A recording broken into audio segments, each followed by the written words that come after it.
Hi, my name is Prakhar Patidar. I'm a student of English literature and I've been making courses related to English language.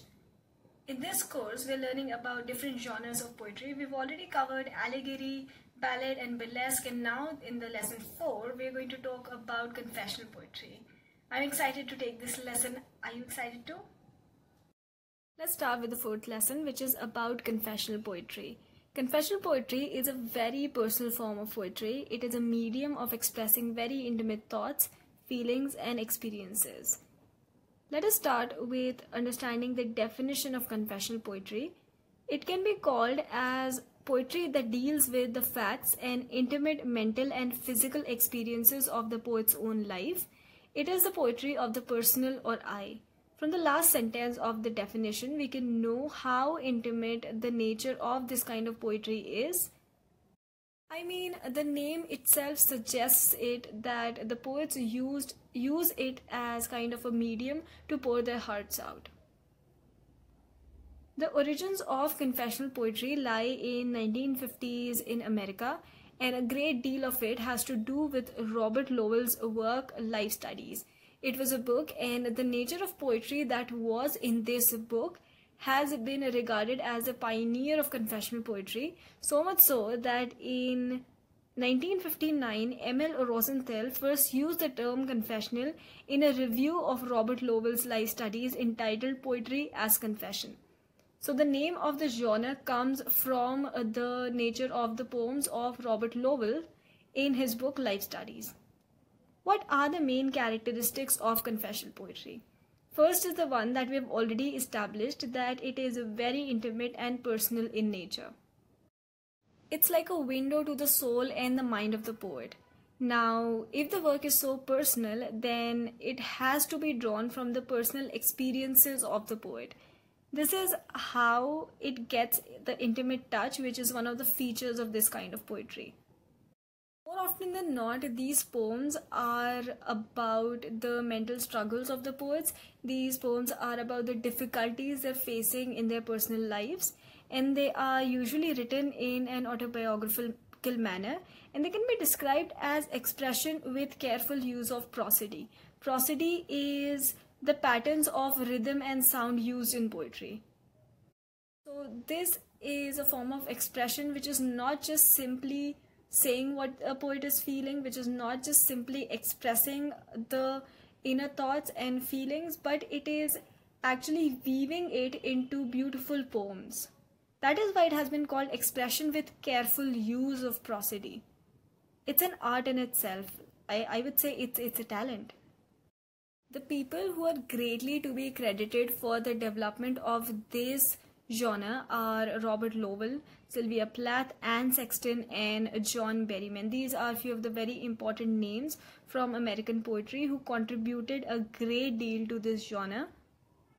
Most important subjects of Robert Lowell's poetry were his family, his past, and his present.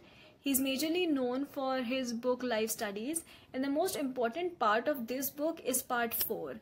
In the part 4, the poems are the ones that critics refer to as confessional.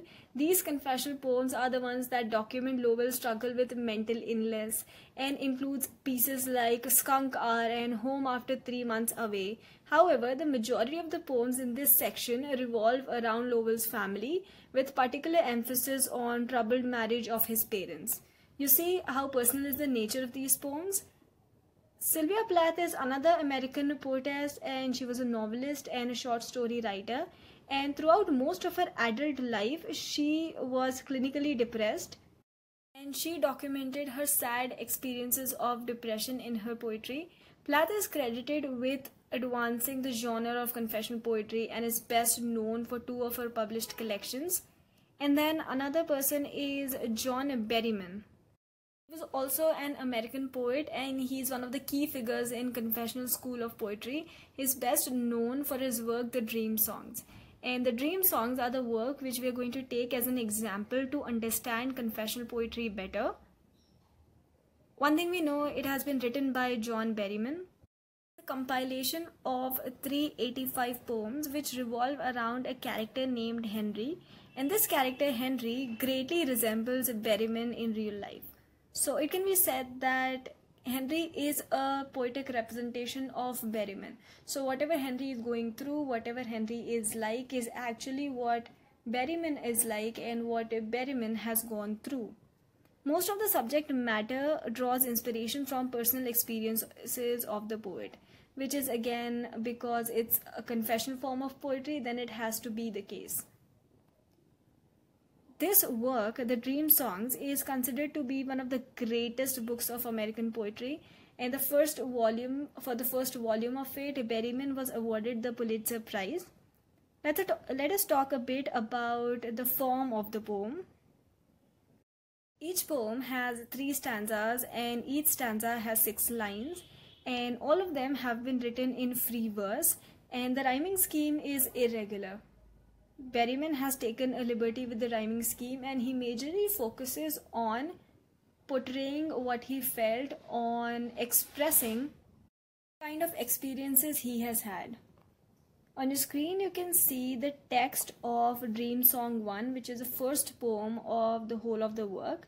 The theme of this song is loss and suffering, and this song acts as an introduction to the sad world of Henry and his sad state of mind and life, which is again a representation of sad world of Berryman and the sad state of his mind and life. The whole of this work acts as an insight to the experiences of Berryman. If we read the first stanza, here we come to know that the poem already begins by establishing the fact that Henry is not happy. Henry is having sad experiences. You can directly see in the second line, unappeasable Henry sulked.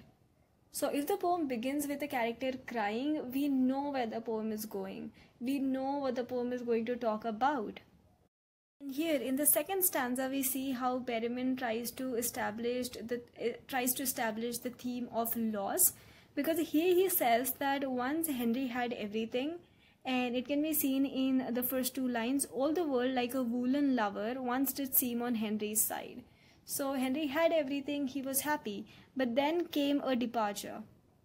Then Berryman goes on to talk about the aftermath of this departure, how sad this departure has made Henry, how difficult it is becoming for him. And that is it. We are done with the confessional poetry.